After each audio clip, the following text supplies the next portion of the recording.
Welcome to January 9th, second Sunday program from Great Swamp National Wildlife Refuge.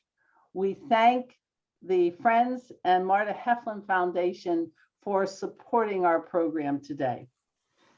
We are delighted to have Mike Horne, the Refuge Manager of the Lenape Complex, with us today. Mike has worked in and near Great Swamp for over 20 years, and there's no one better to tell us what, explain how the water works in Great Swamp, how it's controlled and what it's used for. So Mike, thank you very much for being with us today, and I'm sure we'll have lots of questions for you afterwards. Sure, thank you, Kathy. Just by way of format, I wanted to just mention to everybody that rather than a formal presentation, we do have a couple of slides, but rather than a formal presentation, I want you to think more of this as a discussion.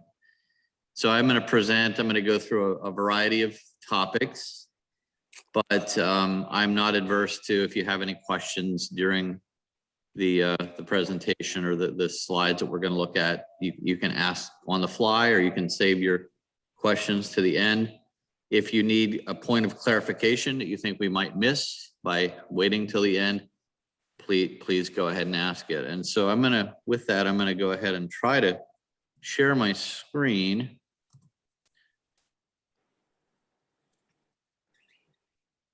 Okay, and Laurel, can you tell me, can you see that? Yes, I can. Oh, yes, I can. Okay, so I'm going to try to go to full screen mode here. Okay. So looks great.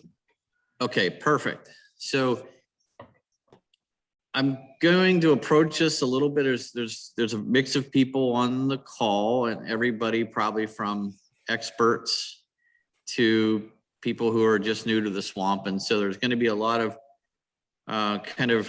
history and background to start that will bore many of you, but others might find interesting. So this is a picture of our refuge, Great Swamp National Wildlife Refuge. Great Swamp is the remnant, or one of the many remnants, of an ancient glacial lake, Lake Passaic. You can see from this map that Great Swamp is nearly completely surrounded by suburbia, and in some cases urban environments. As I mentioned, its origin was in the retreat of the Wisconsin Glacier. And so with the Wisconsin Glacier, there was some damming that occurred over by Short Hills, if you're familiar with the area. There used to be a gorge that the Passaic flowed through, drained this area near Short Hills.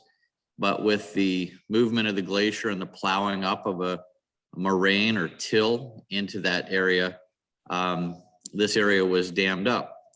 It wasn't until many years later that there was a blowout in the Millington area, Millington Gorge, which then drained what was left of the lake and created the swamp as we know it, or at least the parent of the swamp as we know it. So I presume there's folks from all over New Jersey on the call, and so Great Swamp is one of those remnant wetlands that were produced by this event, as was Troy Meadows, Lee Meadows. If you're familiar with where the Wegmans is off of 287, that's Lee Meadows, or was. Still remnants of that there. Black Meadows, Βλybog, Hatfield Swamp. These are just kind of a handful of the large wetland complex that were created by the draining of that lake, estimated about 10,000 or so years ago. So drilling down a little bit in detail and focusing mostly here on the swamp, you can see this is our acquisition boundary here. This and just nod if you can see the little cursor that I'm pointing to. or pointing with, but this kind of chartreuse line around the outside of the swamp that delineates the swamp, that's our acquisition boundary. It's not a complete acquisition boundary because there are some inholdings, privately owned parcels within the refuge boundary, especially along the White Bridge Road corridor here, and some other areas. And so it doesn't depict 100% accurately the boundary of the refuge, but for today's purpose, it's close enough. In general, when I talked about a bit ago about the draining of Lake Passaic and the formation of the Great Swamp 10,000 years ago, we talked about the Millington Gorge, and on this map, the Millington Gorge is basically in this area. So all the water that ends up coming to the swamp is kind of flowing southwest or south toward the Millington Gorge. Because the swamp is really at the bottom or near the bottom of our sub watershed, the Great Swamp watershed, that presents some fairly robust challenges to our management of the refuge. And sometimes those challenges are very large, and other times more considerations. But one of the big challenges that we have is, as you might imagine, siltation and runoff from all these urban areas due to impervious cover, lots of impervious cover in these areas, lots of parking lots, lots of runoff, lots of non-point source pollution that eventually flows into the swamp, is collected in the swamp, and sometimes makes its way out through the Millington Gorge. But because of the nature of the swamp is kind of a big settling basin, really, a lot of that pollution and siltation stays put as the water moves through the gorge.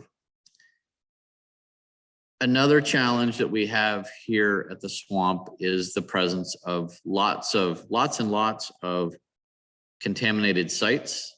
One of the reasons that I came to the Great Swamp 20 years ago, as Kathy mentioned, or more than that, 25 years ago, before I actually worked at the swamp per se, was I was looking at cleaning up a couple of landfill sites.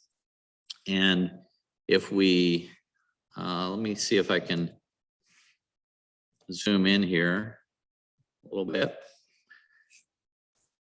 So one of those landfill sites that I came to help clean up is this site right here. And that is one of the units of the asbestos dump Superfund site. Many of you have probably been out on that site with Leo or other volunteers. There's some bluebird boxes on top of that landfill. And what was interesting about that remediation was it doesn't really look like a landfill that you might see in the Meadowlands or any other landfill. We strove for creation of really great habitat, grassland habitat on the surface of that landfill. Another landfill that I helped clean up back then was located right here on this map, right off of Pool 1, borders Pool 1, Pool 1 being one of our management units, and we'll talk about that in a minute. And then the last large contaminated area that we're working on right now is this area right here. And this is called the Rolling Knolls landfill. Maybe some of you have heard me or others talking about the Rolling Knolls landfill and how we're encountering some, technical issues in its cleanup. So all that being said, there are 5 major tributaries to the Great Swamp Refuge itself. They are the Lewanika Brook, the Great Brook, the Black Brook, the Primrose Brook, and the Passaic River. And each one of those has its own set of issues, and some of them, as you can imagine, are in better quality than others. You also notice from this map that there's a lot of kind of very angular, linear runs of streams. And that's really an artifact of what the swamp might have looked like 50 years ago or so.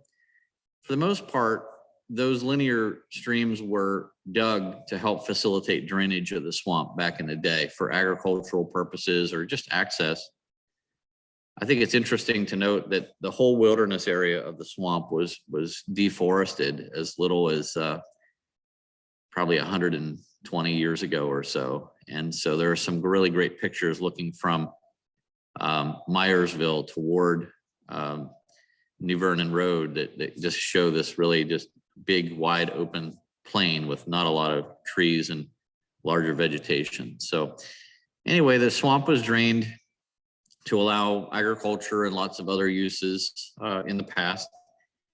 And when the refuge was established in the mid 1960s, one of the things that we started to do was to restore something more closely resembling the natural drainage that would have occurred here on the refuge prior to man's influence. So we did a lot of that work in the wilderness area, but in the management area, there were some opportunities to really focus in on management that would be beneficial to wildlife. And so I'm going to just go over to my next slide.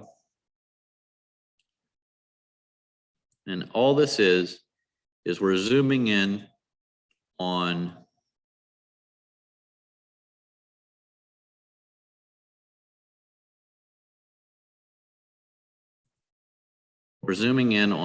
really the management area of the refuge. And you can see on this map, this kind of sub map, everywhere there's a star, there's a water control feature, a water control structure. And I think what I would like you to think about is that, you know, we say that there are water control structures. In the Great Swamp, we really have water influence structures. We can influence where the water flows. We can hold it in certain ways and let it go, let it, you know, slow down the passing of water through these pools. But ultimately, it's a swamp, it's a large sponge. So that's why I say we can influence. Laurel, you still hearing me okay? I'm getting some feedback. I am, Mike, and I'm trying to. Brenda, can you be sure you've muted yourself? I just muted her. Thank you, Kathy. Thank you. Sorry, Mike.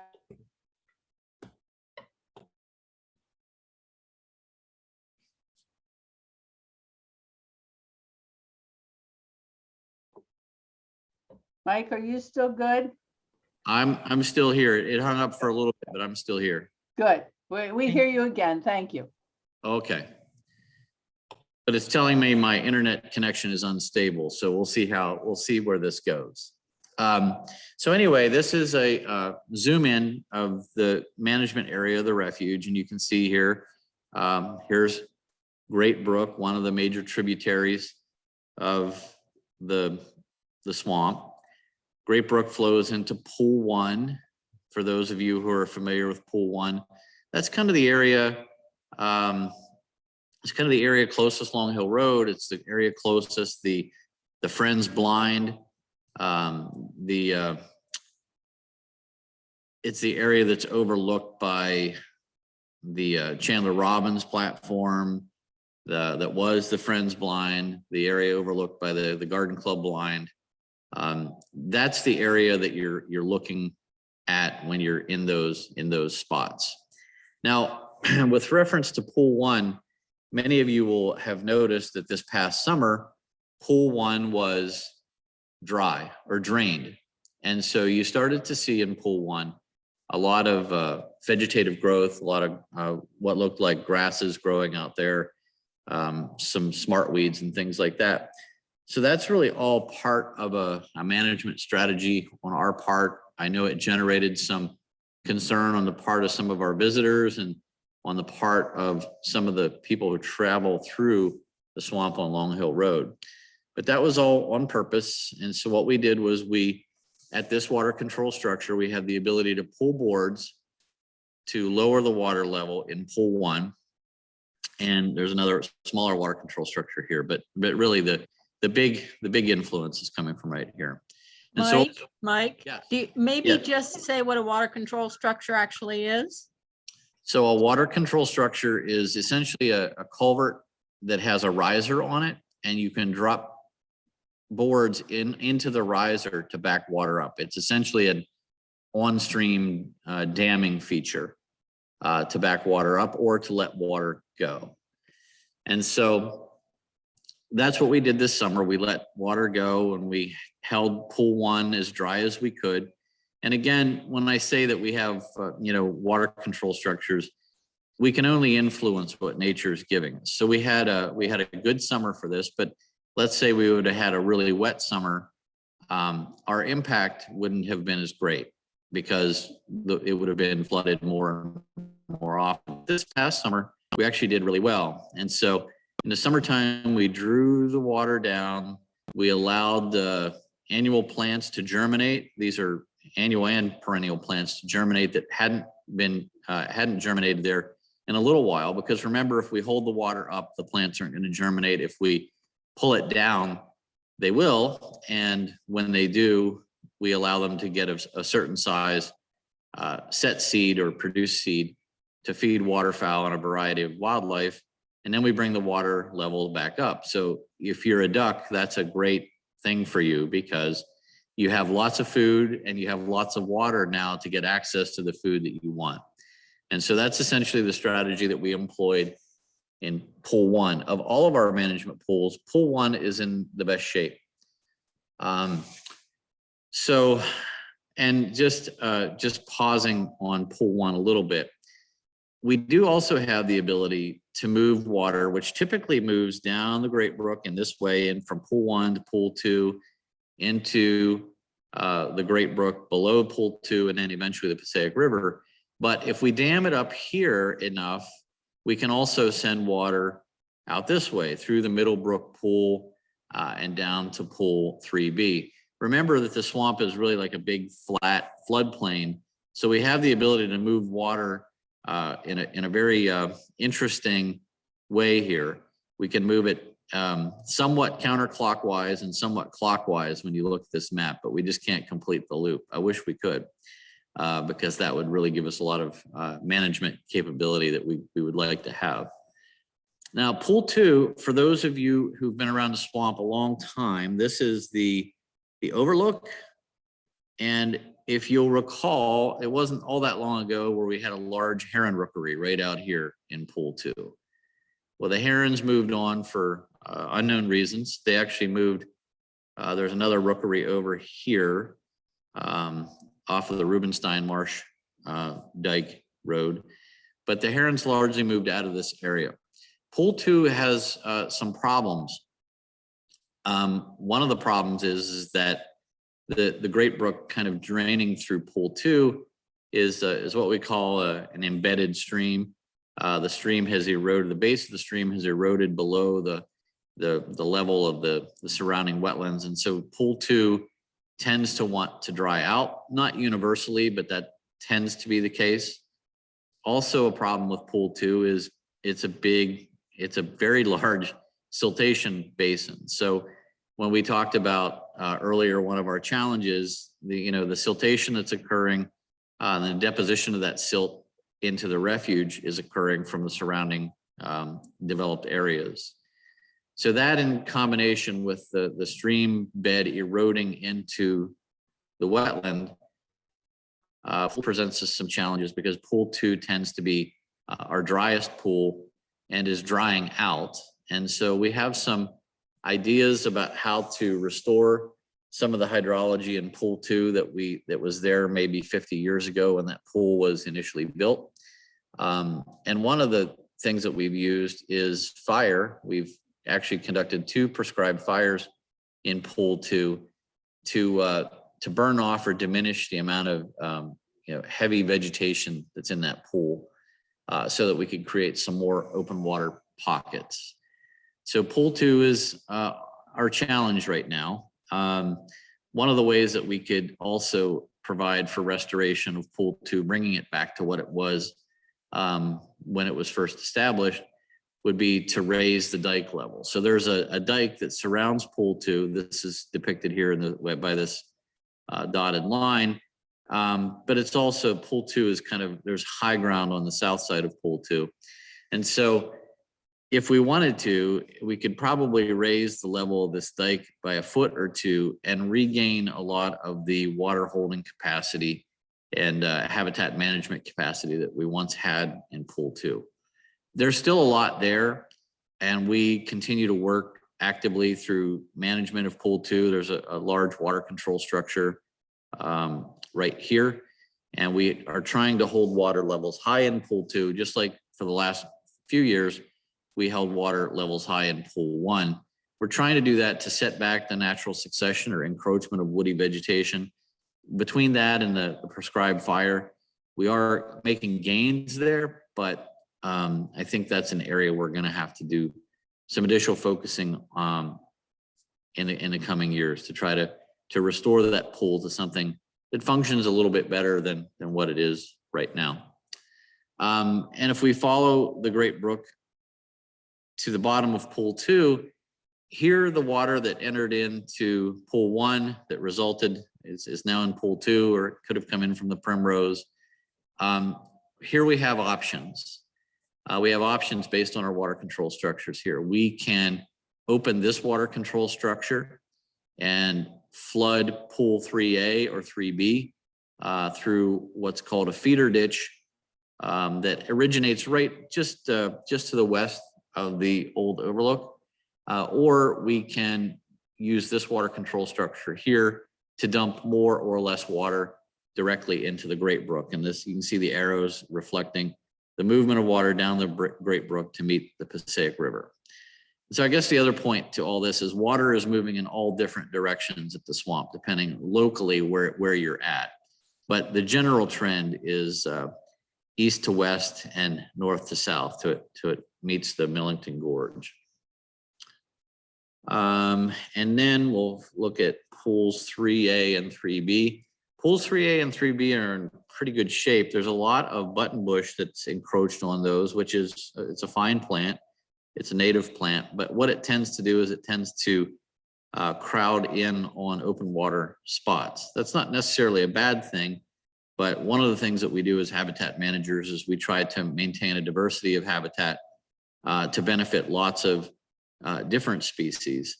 I think one of the most telling statistics that I got from our volunteers at the Wildlife Observation Center was, Kathy, I don't know, maybe you can remind me at some point here toward the end of the presentation, but we were getting, I believe, reports of 7 or 8 species of ducks in pool 1 this year following the management that we did. And that's a really good number. And typically we wouldn't have seen that, but I think that really is an artifact of, or a result of the management that occurred there this year.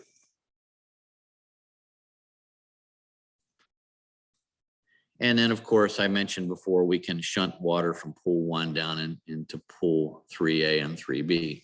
Pools 3A and 3B also suffer for some challenges other than the vegetative one that we just talked about with buttonbush and other encroaching vegetation. We do have a good bit of control and good bit of access to those pools. We have used prescribed fire in both of them to a limited effect. But we, as I tell the staff, with every time that we introduce fire on the landscape, the results get better and better.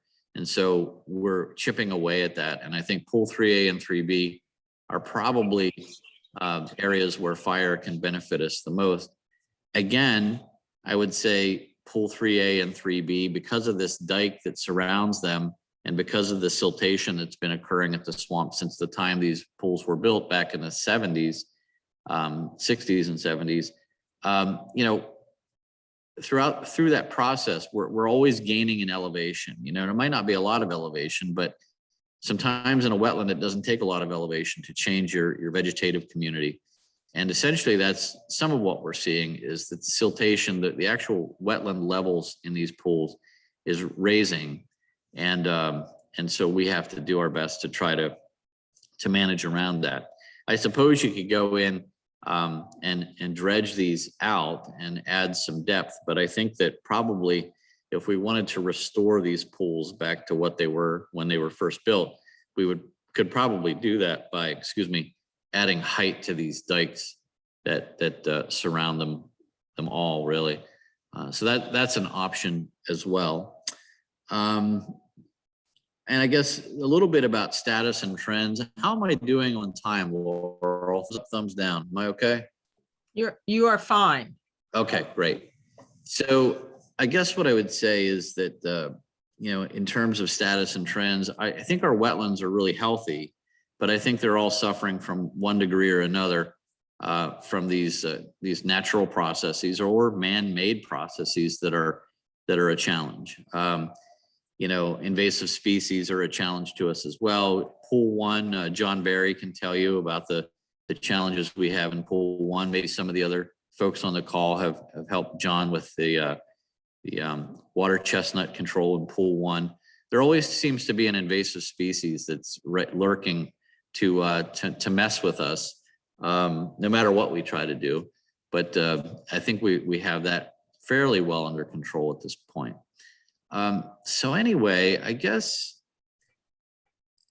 if I had to present kind of a status and trends assessment of where we are, I think we're in better shape than we have been in the past decade, and we're heading in the right direction. But we may have to do some more or look at some more intensive management options to try to keep these pools the way they were, or to recreate the habitat that was there when the refuge was first established, or we can just be satisfied with what's there now and actively try to manage that and maintain the habitat diversity. One of the tactics that we use, and I mentioned earlier with regard to Pool 1, is we use a tactic called, or an approach called, moist soil management. And what moist soil management is it's an active management structure wherein we reduce the water levels in a pool and have those annual plants, those perennial plants, germinate, and then we bring the water level back up. So when I was talking about creating food for ducks, if you hear the term moist soil management, that's what we call that. That's the term that's used for that. And that's just a man-made fluctuation, or a staff-produced fluctuation of the water levels and the germination of plants that follows that water level change. I guess with that, I'm happy to answer any questions or expand on any of the elements that we've talked about thus far, or talk about other issues related to the refuge, as long as it's your time. So I'm happy to do all that. Mike, this has been fascinating, and I learned so much. I'm sure there are lots of questions. Please unmute yourselves, and if I'll try to help. Mike, if you want to stop, well, maybe leave the screen up for now, depending on what questions people have. But okay. One or two of you, I muted you. So you may have to go an extra step to unmute yourself. If you have trouble unmuting yourself, give me a chat with me in the chat box. Who'd like to be first?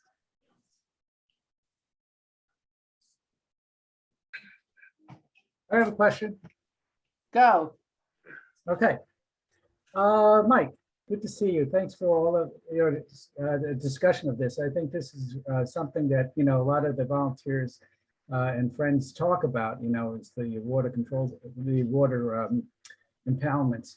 I do think I remember seeing something, activity at Wallkill, where they were dredging out some water impoundment areas. So is there any discussion about, doing any, I think you mentioned a little bit about dredging, like any of the water impoundments? So the work that was done at Wallkill this past summer was, the geology is a little different than the geology we have at Great Swamp. The soils are very highly organic. and when they're flooded, they tend to ooze and flow. And so what was happening at Wallkill is we were losing our ability to drain water off of our managed impoundments at Liberty Loop to basically achieve the same goals as we were talking about what we did here this year at Great Swamp in Pool 1. The whole reason that these pools were built was to create food for wildlife, primarily waterfowl and wading birds. And so well, actually, Joe, to be honest with you, there is some intent to do some restoration of drainage features in pools 3A and B with the same aquatic excavator that we used at Wallkill over the summer. It's now sitting at Great Swamp with Dave Miller moving on to his other position. That's kind of stalled out a little bit, but Chelsea and I will be working on kind of re-embracing that idea. And I think that the places where we can benefit the most from that are pools 3A and 3B.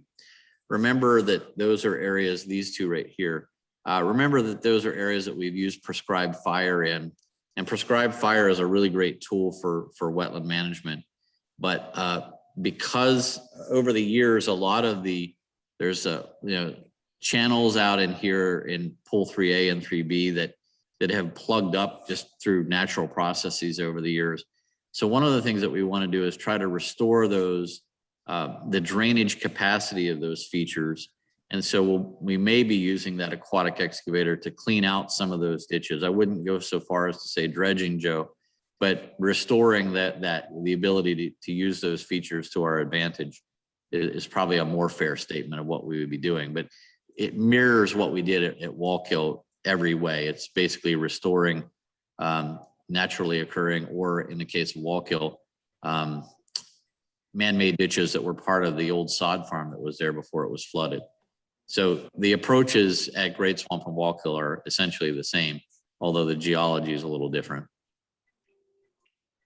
All right, thanks. So I guess we'll just ask, just following up on that. So any sort of dredging would remove all those plants and food sources for the ducks and waterfowl. Well, any kind of dredging would be a very permit-rich endeavor, and would also require removal of all those spoils from the floodplain of the swamp. And so it would be a very costly and very large operation. But I think that there are areas where we can do smaller scale improvements that get us a lot of that function back. And that we could do just kind of in the normal operation of our impoundments.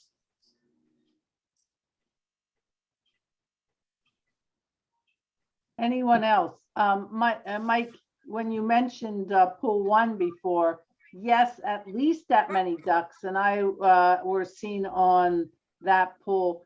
If Paul Albert could put in the chat box or get on, he has the best knowledge, I think, of the total number of species of ducks that we're seeing, but it's incredible. So yes, that was good. Anyone else have? Paul? Yeah, we actually had a dozen ducks. A dozen Wow. species. Yeah. Yeah, So dozen species. that's, I have a question. this it's is from a- Dorothy Smolin. Yep. Go ahead, Dorothy. From a botanical point of view, I'm curious as to what some of those wet soil plants that the ducks like to eat that you allowed to germinate in pool 1. Is it possible you could let me know some names, or someone else can? Yes, yeah, we can give you a species list of I guess the top 10 duck food producing plants that we would anticipate out there. What's really interesting, Dorothy, is when we do the moist soil management work, we usually don't do any additional seeding. The seeds that germinate are seeds that are in a native seed bank. Now that can be a good thing or a bad thing, depending on what seeds are there. But the response that we got in pool 1 this year is very instructive, because that pool had been flooded since probably 2015. And it was flooded that long because there was just a lot of encroachment of woody vegetation. There was a lot of encroachment of just huge stands of cattails. And cattails aren't a bad thing, but a monoculture of cattails, like a monoculture of anything, is not good. And so what we saw was just great plant diversity coming back, and plants that produce lots of seeds. And I think that the observation that there are all these ducks in pool 1, that could be serendipitous, but I think it's related to the work that we did and just the amount of food and cover that's now generated and present in pool 1. Thank you. So Chelsea, we need to make a note to get Dorothy a list of annual plants that help feed ducks in wetlands. Yeah, will do. I have that ready to go, actually. Great. Probably be of interest to more people as well. And we can share that if you give us a list of attendees, we'll share it with everybody. Although I don't want to give all of our secrets, Laurel, I can give away. Fair And enough. by the way, that's Chelsea Utter, who's our new biologist at Great Swamp. So Chelsea, it's wonderful to have you on this call too. Yeah, hi everybody. I'll turn on my camera real quick. I'm a little rough today. I'm in my husband's truck right now because we're having a wood splitting party. But I love it. I love it. That's great. yeah, this is me. Hello. Thank you, Chelsea. Other questions for Mike? So Mike, how does the management of the pools affect water in the wilderness area? So that's a great question. And it relates to a couple things that we already talked about. The first is that the swamp is this really large flat area, or mostly flat area. The elevations on the east side of the swamp are slightly higher than those on the west side of the swamp, which explains why the water flows from east to west generally. But as we're backing water, so the wilderness area is all this. Well, actually, let me go over to the other slide, because I think it might show it better. So the wilderness area is all this area over here. And our management footprint's actually, in the grand scheme of the refuge, our management footprint's actually very, very small. But if we back up water here in pool 1, and so remember a couple of years ago, we were talking about what we're gonna do, or what we might wanna do with some of our wilderness trails because they continue to get wetter and wetter. I think a lot of that had to do with, we were holding pool 1 artificially high to deal with the encroaching vegetation, and we were backing water up into the wilderness area. And so I think that probably at least some of the really wet conditions that we were observing on the Blue Trail were either related to our own water control manipulations, or water level manipulations, or beavers, or both. Or there could be any number of reasons, but I always suspect that we're at fault when something like that kind of appears out of nowhere. And so when we back this up, specifically pool 1, we're backing pool 1 up, we are backing water up into the wilderness area around the OU3, or the asbestos dump Superfund site landfill, and over toward the Mealy dump. Now, to give a real world example, I once had a resident, where was he at? He was over in here somewhere, and he was concerned that our water management was backing up water into his lawn. And there's no way that we could do that. The maximum water height that we can hold in pool 1 is about 230 feet above sea level. And he's at 238, 240 feet above sea level over where he was. So if we were backing water up onto him, the headquarters would be underwater, or at least mostly full of water. And so it's good to know those elevations and how water is moving in the swamp when concerns like that come up, and then we can use that knowledge to help figure out what's really going on. In his case, there was actually a bunch of beavers who decided to dam up a stream just downstream of his house, and that was what was flooding his lawn. which I don't know that helped, but at least it told us why we were seeing it. And so I think he went ahead and dealt with that situation in some way. Thank you. Yep. Ellen, did you have a question? Did. Thank you, Kathy. Mike, just looking ahead to 2022, what key things would you expect to be doing? And especially things that we might notice or visitors might ask us about? Changes in levels, fire management, anything like that you would expect to be happening? Chelsea and I and Tomas, who's with our fire program, we really have to sit down and talk about what that is exactly going to look like. But what I'll say is you're going to see more water level manipulation. You're going to see a lot more fire, prescribed fire on the ground, especially in these fields along Pleasant Plains Road. So as you all know, we've mowed those and we'll continue to mow them for however long we need to maintain that habitat. But since we have started to use fire several years ago in the swamp, we know that it's a really effective technique. So you're going to see a lot more prescribed fire being used in the swamp.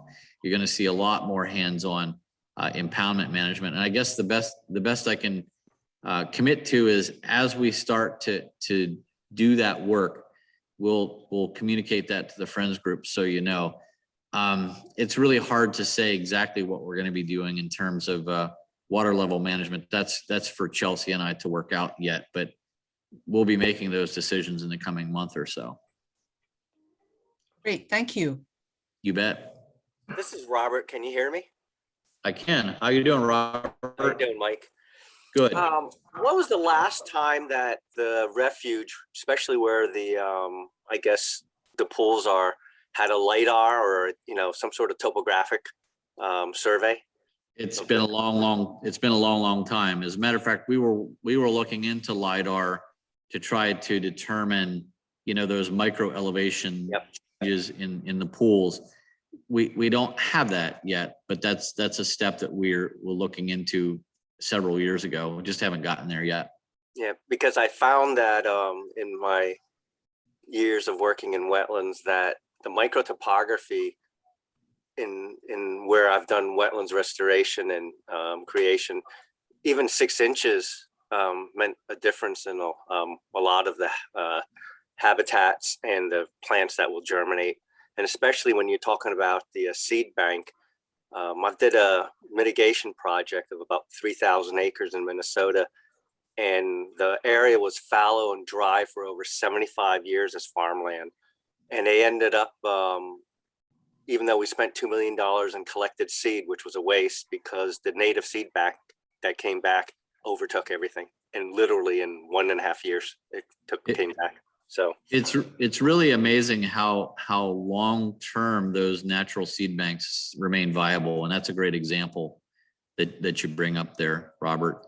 I agree with you. I think that there's micro topography in these pools that we don't yet understand. And one of the reasons I can say that is maybe 20 years ago or about, we were doing some cleaning of a stream bed that drains from pool 1, not the main stem, but it drains from pool 1 about where the spillway is. It's just upstream of the spillway. Well, it turns out that in this area of pool 2, there was really a perched wetland right there. And when we were cleaning that stream bed, there might have been an elevation difference of 2 to 3 inches. But when that 2 to 3 inch berm was breached, there was a large movement of water from this area and into the pool. So we had to quickly repair that. But that's, 2 to 3 inches of elevation made all that difference. And it really could have changed fundamentally this upper segment of pool 2 if we wouldn't have repaired that as quickly as we got to repair it. But you're absolutely right. Very small changes in elevation yield very large changes in plant community for sure.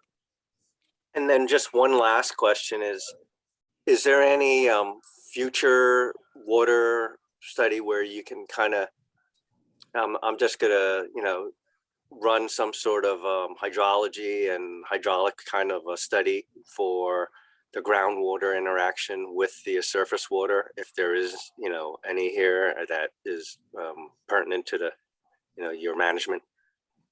We've been doing a lot of that lately, Robert, especially associated with the landfills, because there is this association between groundwater and shallow groundwater and surface water in the swamp. You can't really, you know, it's really gray area between each of those types of water, right? And the interactions between them.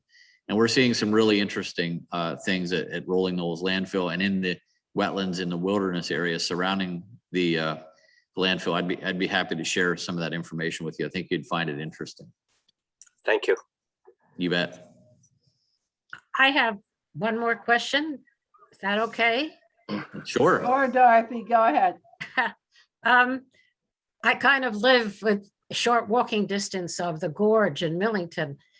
And I'm curious, do you have to maintain, did you call it a dike on pools 3A and 3B, holding it in from the river?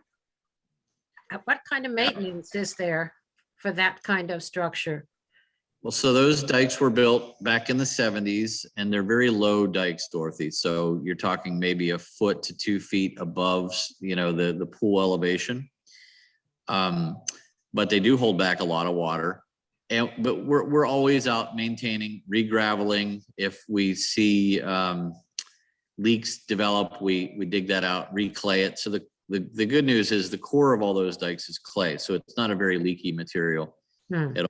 So one interesting thing that could be realized here in the Great Swamp is if we raise those dike levels a little bit, we could realize a lot more managed pool habitat. Because if you think about it, if you build this dike here 1 foot higher, imagine how much more back flooding you could get out toward Pleasant Plains Road. That was actually a project that we were thinking about, but the regulatory aspects of it are challenging to say the least. But we would generate a lot of flood storage capacity, a lot more flood storage capacity if we did something like that.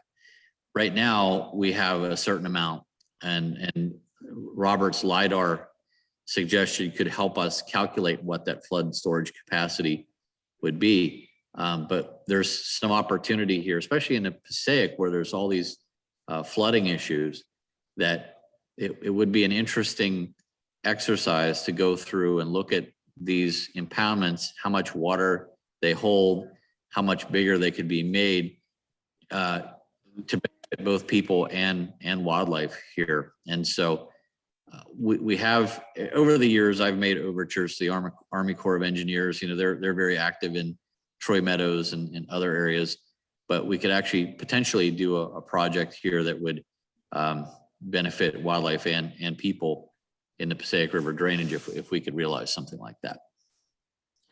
Thank you. The interesting part to your question is that those dikes are so low, Dorothy, in pool 3A and 3B, we have just as much of a challenge keeping water out of them as we do keeping water in. It just depends on the time of the year it is. Yeah. Mike, around the Wildlife Observation Center, especially near the entrance, it seems like there was more water. A few years ago, you'd look out the sportsman's blind or you'd look out the garden club blind. Is that gone? Or the area just behind the kiosk, I'll throw that in too. Yep. It really depends on a couple of issues. I think that if you're noticing this vast change in water levels, that probably had to do with this year's manipulation of pool 1. But if you're dealing with a longer term idea of it getting drier out there, that has to do with some of these water control structures are failing or were failing and have been replaced. And so you'll recall probably back in 2014 or 2015, one of the first things that I did when I got back was talk to the Friends group about submitting a permit for replacement of some failing water control structures. And those were all here. I think that and because of it, so all these water control structures work together to back water up into this area, which is our WOC. And so we can take a closer look at those. There may be some other ones that have since failed. They were all basically, installed at the same time frame. So we'll take a closer look, but that's all related to this Middlebrook complex and how high we have the water levels in pool 1. Okay, we miss it. It's a challenge. It really is. I can believe it. Man, you've even expanded our understanding of the complexities today. So other questions that you've always wanted to ask Mike? Yeah, Just a I have a quick- question. I have a question. Mike, do you have a problem with geese or other uninvited animals who find the new, the managed areas a good home, but not necessarily something animals you want to see there? So we have over the years struggled with resident Canada geese. We've managed that population. Upcoming this fall, we have an early season resident Canada goose hunt, the first one ever on the refuge. And that's, we're a waterfowl refuge, but we're not a resident Canada goose refuge. And so we targeted that hunt for September prior to the migration of the migrating geese, so that we can get those resident geese out of these impoundments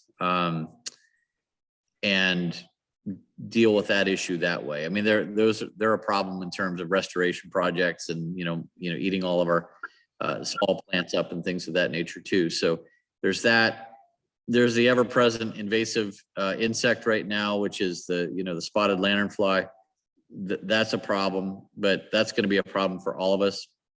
Really, the spotted lanternfly is more of a problem in areas where we have an overabundance of invasive plant species, especially like Eurasian invasive plant species, because spotted lanternflies are actually, that's where they're from. And so if they're liking if their host tree is tree of heaven, in Eurasia, and we have a lot of it here, we're actually helping with that. And one of the places that I would mention specifically is Rolling Knolls landfill. I know you and I have talked about the vegetative composition out there. It's all invasive plant species, and the first place that a spotted lanternfly was seen on the refuge was at Rolling Knolls landfill. Do you have any beavers on the refuge?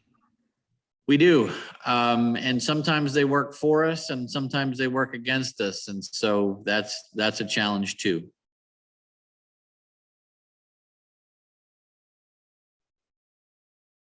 Richard or Walter, do either of you, I see you're unmuted, do either of you have a question for Mike? I was interested in knowing whether pool 1 would be lowered on a regular basis. It will be lowered on I think what I would say is an as needed basis. I think that what we'll be doing, what Chelsea and I will be doing this year, is looking for how that vegetative community is changing over time. And if it may be put on a 2 or 3 year cycle, it may be on an annual cycle. I don't think we have the ability to comment on that just yet, but I'll report out when we have a better sense of that. Do you think that burning the fields could control glossy buckthorn or other invasive species? It will help. And it really depends on the specific species that you're talking about. Some of them are very susceptible to prescribed fire. Others may or may not be. I hope that glossy buckthorn is susceptible. The dikes you were talking about, those are the service roads, right? Yes, in many cases, the dikes and the service roads are the same thing. Thank you. You bet. Walter or John, did you have a question? I had no question, Kathy. I love this talk, but I'm sorry I didn't mute myself. I did. No, it's No, I- fine. I asked people to unmute if they wanted to. So, thank you.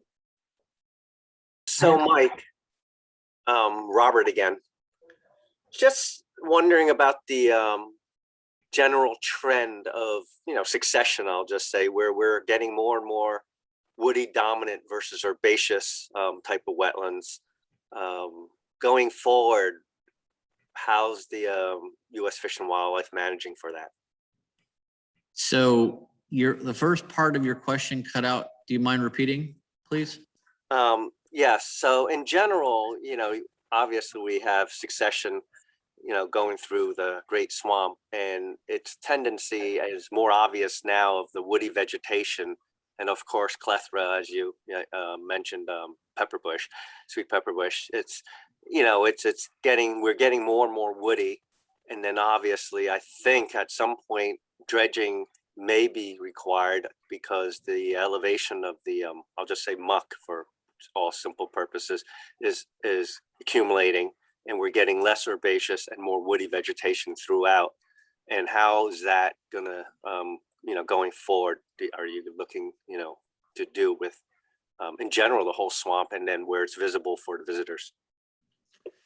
So that's a great question, and I don't have a definitive answer for you. You are correct in that the swamp is getting more and more dominated by woody in the wetlands. We're using all the tools that we currently have to help set that back, but it's inevitable that a larger effort would be necessary if we want to continue to maintain emergent wetlands to the extent that they have been present at the swamp.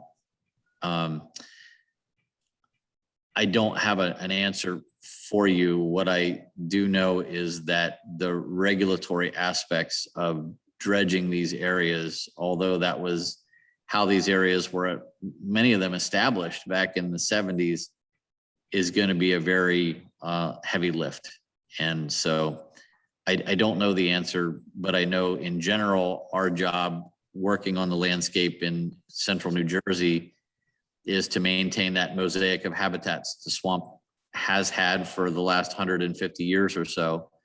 And so we'll be looking at any and all options to help us achieve that goal, for sure. So in the future, if you do want to have a discussion about dredging and managing with the state, obviously I've got many years there, and I'm thinking I will be retired this fully, and I could have some discussions on how we would permit for that and let the state, and get the permits for it actually. So I think that's great, and that's probably where we need to head. I mean, and there's really to address fully the concern that you raise, we have really two options. You dredge the impoundments, or you raise the level of the berms, the containing berms. But you're very astute in your point of the fact that these wetlands are going through natural succession, and in enough time they will completely convert to some other habitat type unless we go very much hands-on. Thank you. You bet. Bob Muska, did you have a question? Yeah, I had a question for Mike, just to follow up. I just was wondering, I mean, you were talking about the beavers and how that was not a great swamp problem. I was wondering how much of the swamp is allowed to, how wet is the swamp allowed to get? As far as, are there any constraints as to how much water is held by the refuge before legally they have to reduce the water? Is the swamp required to clear out streams or anything like that, or can it hold the water as it wants to? I think that's, Bob, that's dealt with on a case-by-case basis. We can't, or we shouldn't, flood or have impacts on any of our neighbors. And so if we are having those impacts, we have to look very carefully at how we can eliminate them. And so we run into this a fair bit with if there's a stream that needs cleared because it's causing back flooding on a neighbor, then that's what we do. A number of years ago, there's a very large project that was done here in the Blackbrook drainage to eliminate some flooding onto neighboring properties that was occurring. So it's not that we don't do it, we just deal with them on a case-by-case basis. There is no real definitive quantitative number I can give you as far as what our flood holding capacity is or what our water holding capacity is, but because the swamp's very different, and in some cases it's wetter and drier in certain spots. It's really a very dynamic ecosystem. But what I will say is we take our impacts on neighboring landowners very seriously, and our management will not be allowed to impact those neighbors. So there will be times where if a neighbor in the eastern part of the refuge has a beaver problem and the beaver problem's originating on the refuge, we're definitely going to go hands-on and help manage that situation. In a particular case that I referenced earlier, that was an issue that was occurring completely off refuge. And so our ability to do anything there was really, we really didn't have any, or we would have tried to help. Okay, thanks. Sure. Steve here. Steve? What impact is the replacement of the transmission towers having on the refuge? So we went through I think the biggest impact of the replacement of the transmission towers on the refuge is an impact into the aesthetics associated with the wilderness area. Theoretically, at least, the higher towers with the larger structure will be more visible further back into the wilderness area than the current structures or the older structures were. And so we've done a fairly extensive analysis of that. And the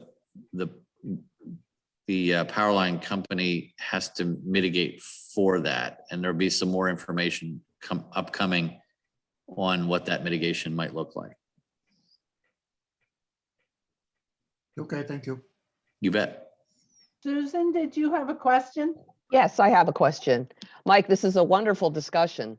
Thank you. Following up on Dorothy's question for duck diet, I'm curious if insects, other invertebrates in the water are supporting the ducks when in pond 1, for example, when you lower the water and then raise it back up. I'm not looking for a species list of insects, mind you, but I am curious if you could maybe discuss that, if that's something you can even measure. We can and we do. And so what ends up happening is we notice the same trends that we see in the vegetation with the kind of the macroinvertebrate community really taking off and making a big comeback for a lot of the same reasons, I guess I would say, as the plants do. But that macroinvertebrate bounce back tends to lag a little bit behind the plants. And so we may start to see really cool stuff, more, shorebirds and other wading birds there this summer in response to that flourishing macroinvertebrate community. But that impact usually is seen a little bit after the vegetative one. So I guess my answer to that is stand by and we'll see what we see this year. It also could mean that the macroinvertebrate community has started to rebound heavily, which is why we're seeing all this diversity of ducks, because not all ducks are seed eaters. Some of them are macroinvertebrate and fish eaters too. So that might explain, I don't have the list of ducks that we're seeing out there, but that might explain some of that diversity as well, that there's that resurgence in the macroinvertebrate community.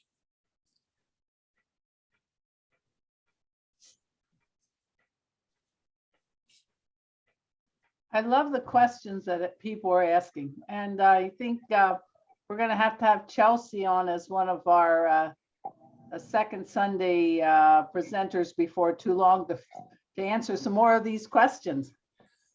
I wanted her to do today's, but she was a little hesitant. I don't know why. Well, she had a party, come on.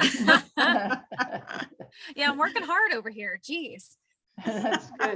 No, I really enjoyed it. I love the questions too. And if anybody, has any more questions or wants more details, I'd love to talk about. I love the water management aspect of things, especially at Great Swamp. I just like looking at it at a landscape level because we have the ability and the opportunity to give wildlife and especially the waterfowl something that they don't have on the landscape through our manipulations with water and vegetation and all that kind of stuff. So I think it's so fascinating and it's really cool to think about and to plan for. Yeah. Great. I think we have time for one more question. Anyone that's been thinking about it? Well, if hearing no more questions, Mike and Chelsea, thank you for being our presenters today. We've learned so much. This recording will be available in a bit of time on our YouTube channel. We'll alert you about that. And Great. so if you want to go back and check some of the thoughts that you heard today, or I know there are some people who had to miss, so remind them that it will be up. But Mike, thank you. We've learned so much. It's so good to be together and talking about the refuge and where we've been and where we're going. So many thanks.